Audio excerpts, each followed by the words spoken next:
This program is part of WQED's Pittsburgh History Series. There are people writing books all around the Pittsburgh area. I have friends that came from New York to visit one time, and they're like, we love it here, it's gritty. They capture stories and histories, facts and fantasies, in poetry and prose. And then I realized, the trick of poetry is, how do you make each word count? So we thought we would pay tribute and go to meet just a few poets and writers. Some people say there's a kind of black comedy in my stories. I agree with that, yes. Mostly folks who deal with fiction, who've spent some time in Western Pennsylvania. You throw a beer bottle in Pittsburgh, you'll hit a writer at this point. We're calling this program People Who've Written Books Around Here. I wanted to write about Western PA, and my first novel, Snow Angels, is set in Butler, PA, which I find an amazing, crazy place. And we apologize if we don't get to your favorite wordsmith.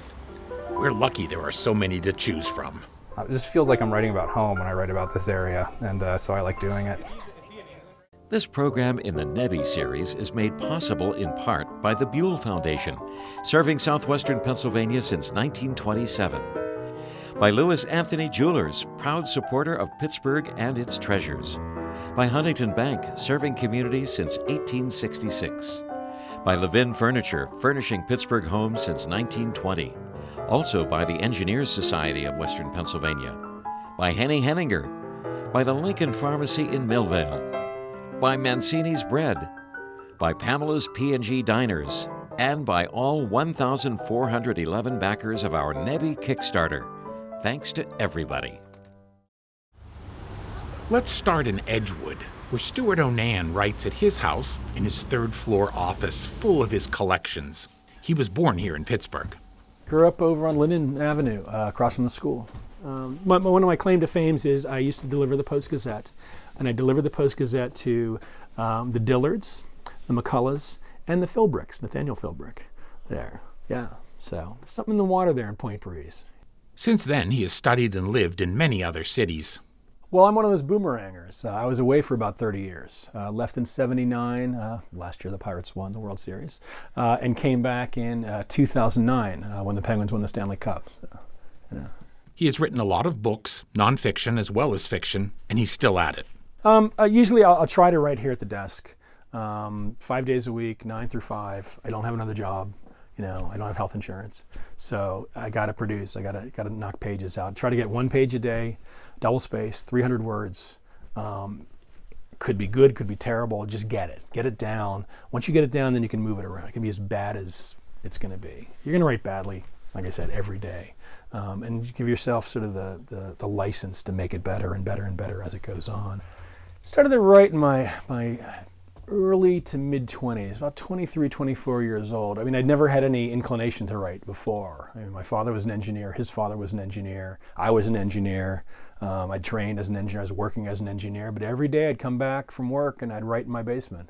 I'd write short stories, and I'm not exactly sure why. I didn't have friends who were writers or even big readers, but I'd always been a big reader, and I grew up reading. My mother took me to the bookmobile when it parked on Wilkins, right by the curve near the field at Linden. And from there I ended up going to the main branch of the library down in Oakland. What has Onan been working on recently? Well, I just finished a companion piece to Emily Alone, which is set in Highland Park. It's set, in fact, in my grandparents' house, which is for sale right now. And my father, after church, said he noticed that there was an open house at the house he grew up in. So he went and he toured the house he grew up in. Over on Grafton Street, and I'm very tempted to do it, but I mean it's so solid in my mind now.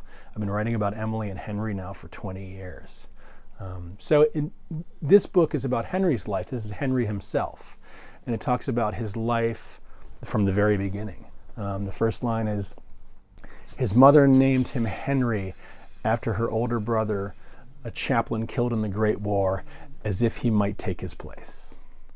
And so that sets out the expectations for Henry's life as a man, as an American man in the 20th century. But it's also about Pittsburgh and how Pittsburgh has changed. Henry was born in 1923. So we get to sort of look back at how Pittsburgh has changed. And his father was an engineer who helped wire a lot of the skyscrapers downtown, including the Gulf Building. And so there's all this lore about how the city was built and how it's changed. So you look forward to this new Henry himself book with a Pittsburgh setting, and you wonder, what will Stewart Onan do next? One thing, I've never been sort of put into a pigeonhole where I have to write a certain kind of book, which I've been very, very lucky that way. I'm allowed to do my goofy, weirdo thing, whatever it happens to be. I'm just going to do it myself. And I think coming from Pittsburgh and growing up at the time I did helps with that, the DIY ethic, right? George Romero says, we can do it right here, right? You don't need New York to tell you that it's okay, or LA to tell you that it's okay, or the ghost of Melville or Camus to tell you it's okay. Just do it, and do it as best as you can. It doesn't have to be perfect and keyed in or toned up or calibrated, to the nth degree. John Weidman, great Pittsburgh writer, says a book is a gift. No one tells the writer that they have to write it. No one tells the reader that they have to read it. And yet somehow we make that leap and come together on that page, and it means something. It means something important to us. And for fiction, that's kind of magical, right?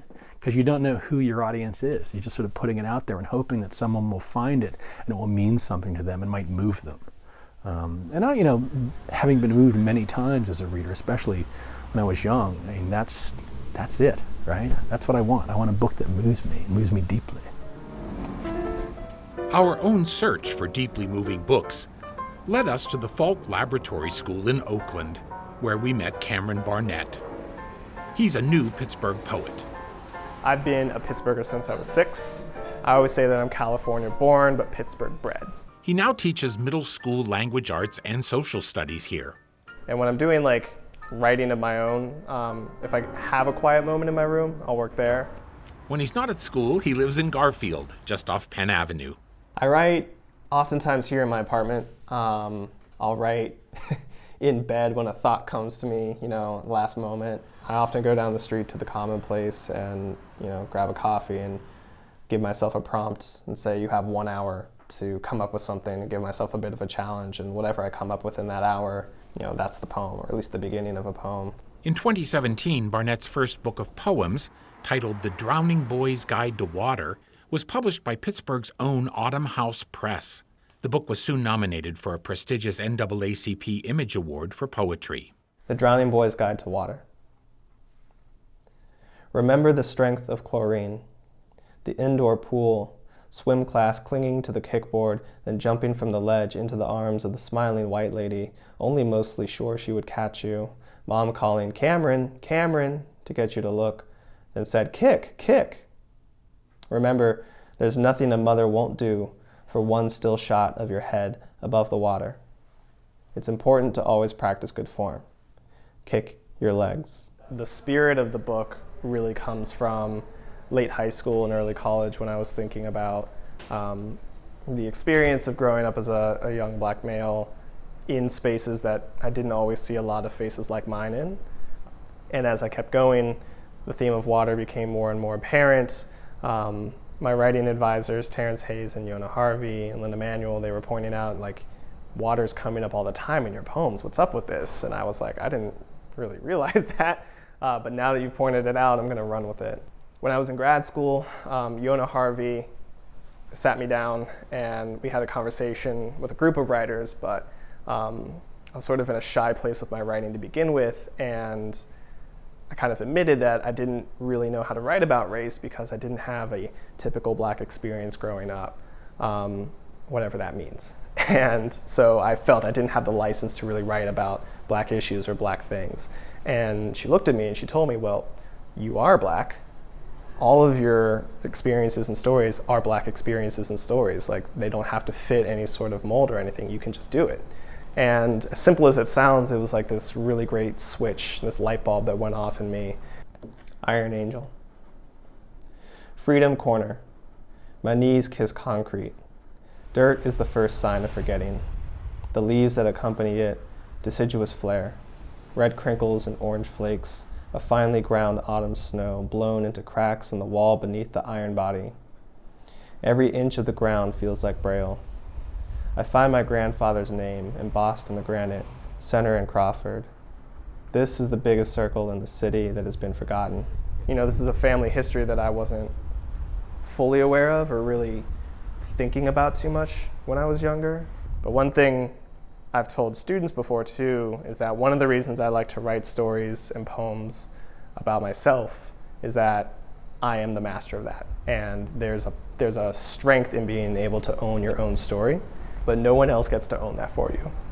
You get to own that for you, and that's a special power.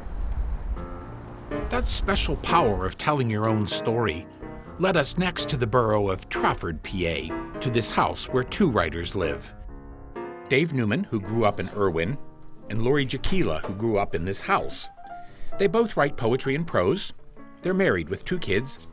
Lori teaches at Pitt Greensburg, and Dave does medical research.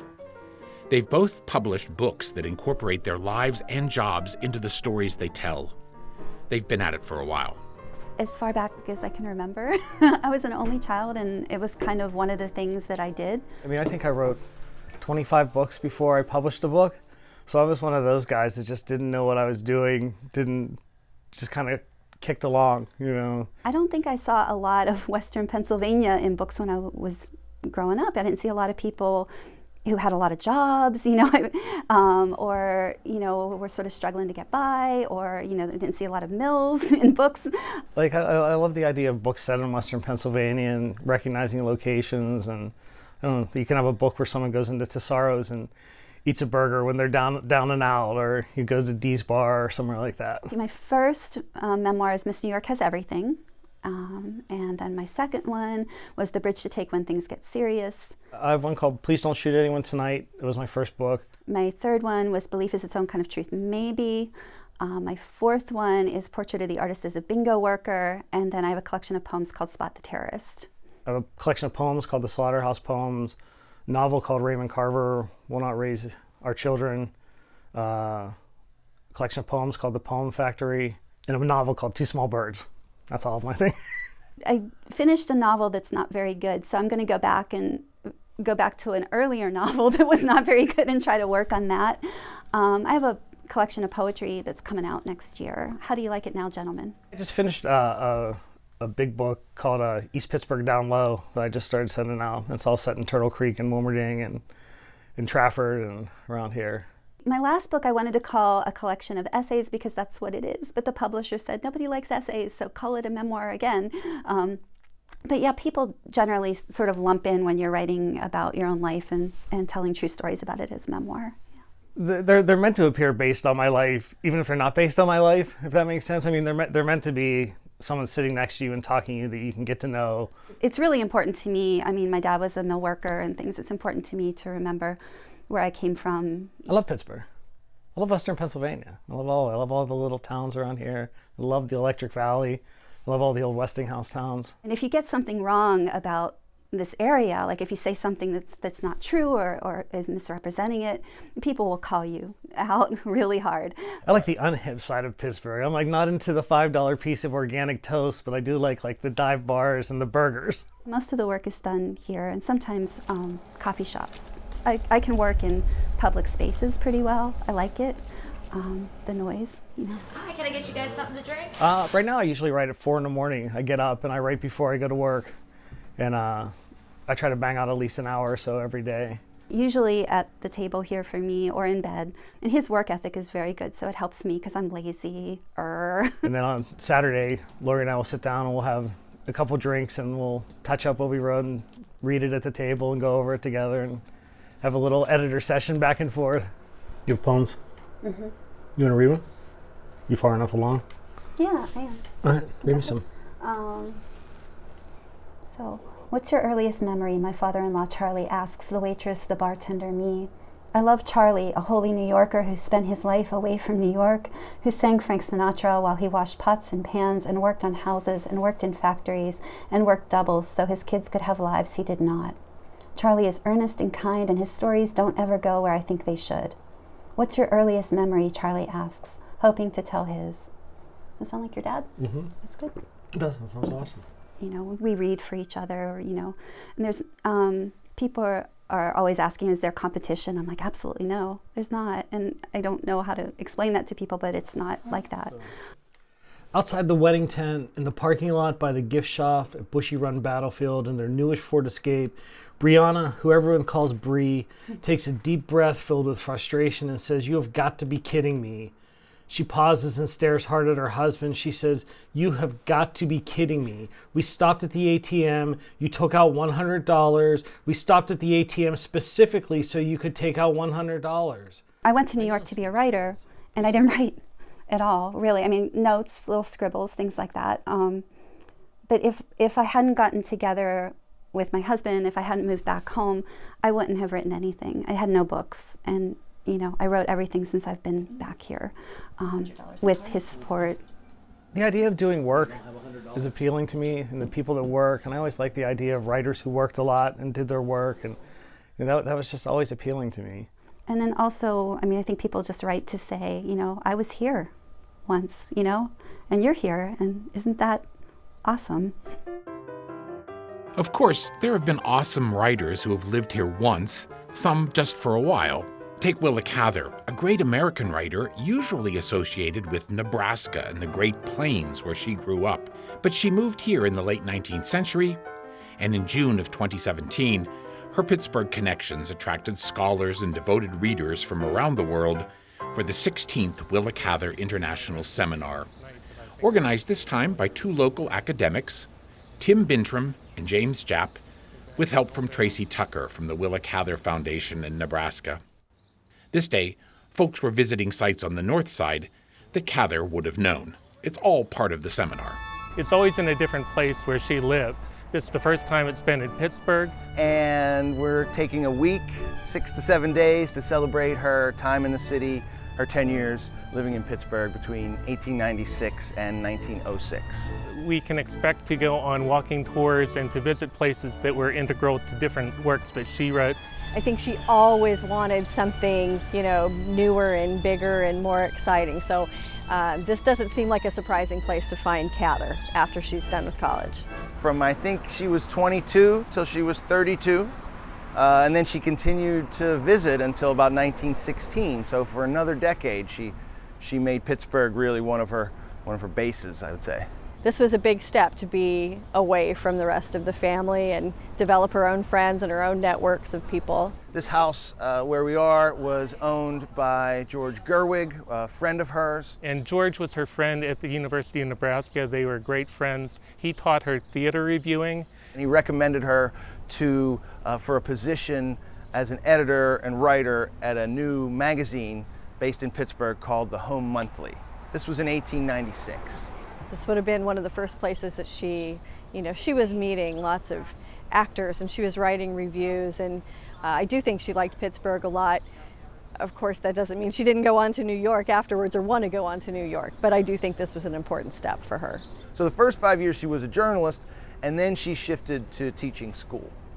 So for the next 5 years she taught at Central High and then over here at Allegheny. It's all documented. Start with Chrysalis, the 1980 work, which we all go back to, and there's been a lot published recently. Peter Urasik's collection is a good place to start. It puts the 6 most important Pittsburgh stories together for the first time in a handy format, and it's just wonderful. For about 5 years, her last 5 years here in Pittsburgh, she stayed in the home of her friend Isabel McClung over in Squirrel Hill and Murray Hill Avenue. We got permission from the owners, the current owners, to go into the back garden and to gaze up at the rightmost dormer window, which is where Willa Cather did so much of the writing that we know, including the great prairie novel, O Pioneers, which was put together out of 2 stories that she wrote here and then spliced together in that tiny upstairs sewing room with a single window, which is always what she favored. There's something about the storytelling and the beauty of her writing that appeals to people.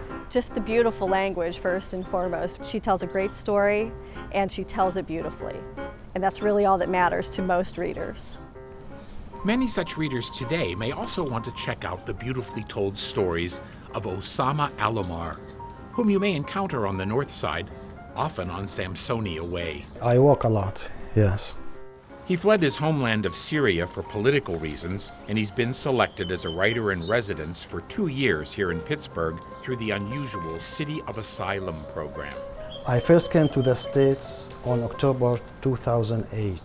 I lived in Chicago for 8 years, and I drove a cab there. Osama first came to Pittsburgh years ago to give a reading. He stayed in this same house. I remember at that night I wrote 3 very short stories. He has written and published several books of these very short stories, including the 2017 collection called The Teeth of the Comb. The stories are almost like poems. Never Been Touched. A book sitting on the shelf with torn covers and pages filled with comments and notes. In the margins said to his colleague who stood beside him, I envy so much your freshness and your eternal youth. But his colleague answered him dejectedly, I've never been touched. I write about objects and animals because I feel there's inspiration everywhere, not only among humans. There's inspiration in dogs, cats, chairs, walls, any kind of object. Osama says he usually writes in the afternoons here in the house. Writing every day. I'm writing every day on my notebook, but I don't go to my computer every day. Now I'm working on a novel about the Syrian war, about the Syrian disaster. And it lasted until now for over 7 years. I cannot describe this disaster in very few words or very few sentences. Syria is hell now, and I think it takes years and years. Osama still writes in Arabic, but obviously his English is good. You know, language is a very big ocean. So every day I discover a new thing. And he seems to be productive in Pittsburgh. I'm still discovering the city. It's not that big. It's not like Chicago. I'm good here. Maybe that's why I'm writing every day. And it's just a short walk to the place called Alphabet City, where City of Asylum now has a great bookstore. Hi. Hi, how are you? Good, how are you? Good. Yeah, I always go there. Check up the books and events. There's a lot of beautiful events there, jazz music, readings, all kinds of events. One night in February of 2018, we went to that bookstore for an event featuring the Pittsburgh writer Tom Sweterlich, who brought along his wife and daughter. Tonight is the book launch for my new novel called The Gone World. They've invited me to give a reading and maybe a Q&A and sign some copies of my book. So today, The Gone World comes out. Those of you who know me, this book has been with me for a long time. I'd started writing it back in 2014, shortly after my first novel was published. And it's actually been finished for quite some time, but publishing sometimes just takes a very, very long time to work its way through a publishing house. So finally, it feels good to have this out into the world. I don't know what I call my genre. It's sort of a mix of all sorts of things. So this is my second book, and both have been similar in that they've had a strong component of like a thriller mystery novel, but they're clearly science fiction. This new book, The Gone World, is much more horror also than my first one. And this one is a time travel novel, so it touches the future and the past. Hello? Special Agent Shannon Moss? She didn't recognize the man's voice, though she recognized the drawl on the vowels. He'd grown up around here, West Virginia or Pennsylvania, rural. This is Moss, she said. A family's been killed, a quaver in his voice. Washington County Dispatch logged the 911 a little after midnight. There's a missing girl. 2 a.m., but the news was like an ice bath. She was fully awake now. Who am I speaking with? Special Agent Philip Nestor, he said, FBI. She turned on her bedside lamp. Cream-colored wallpaper patterned with vines and cornflower blue roses covered her bedroom walls. She traced the lines with her eyes, thinking. Why my involvement, she asked. My first book was incredibly Pittsburgh. It was nothing but Pittsburgh, essentially. This one is the area. There are scenes in Pittsburgh, but there's a lot of scenes in Canonsburg, West Virginia. So it's still what I would consider local to Pittsburgh writing, but yeah, not so much the city itself this time. Moss's memories of Courtney were the sweetest essence of childhood summers, endless days spent poolside, roller coasters at Kennywood, splitting cigarettes down by Chartiers Creek. Courtney had died their sophomore year, murdered in a parking lot for the few dollars she'd had in her purse. So the time travel mechanism in the Gone World is that, generally speaking, you can go to the future, but you're not going to the future, you're going to a future, one of an infinite possible versions of future. I often say I didn't invent how to time travel, but I had to do enough research to make it feel like I had. Tom says he's been writing every day since his early teens in Ohio. But yeah, I would write horror short stories. That was the first thing that I did with any regularity. And I did that through high school until college when I started writing poetry. I came to Carnegie Mellon and majored in creative writing. I had a couple other majors too, but writing what I write now is sort of this, like I view it as like a little bit of a combination between the kinds of interests I had when I was studying poetry and, you know, the horror and science fiction stuff I liked as a kid. So I do not write at home. I live in Greenfield. It's a minuscule 2-bedroom house, and I don't have room to write there. And I go to different places.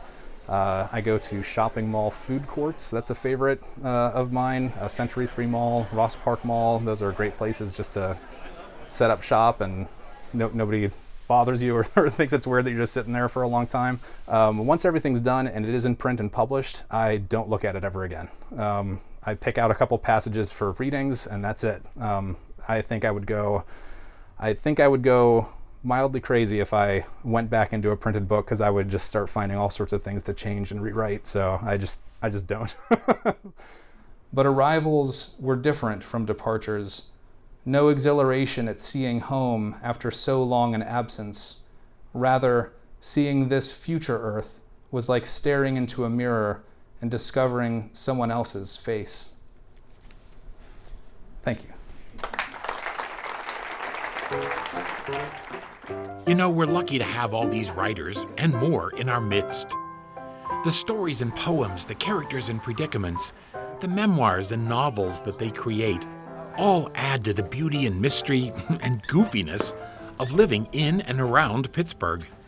We're happy to see places we know mentioned and preserved on printed pages. And no question, we always want to read more and more.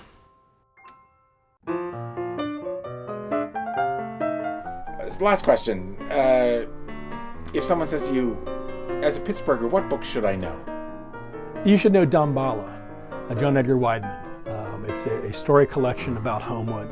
Gorgeous, gorgeous. He's working in all different types of forms. He's working in the yarn, the fable, the slice of life. Beautiful language, just gorgeous. Damballa, John Edgar Wideman.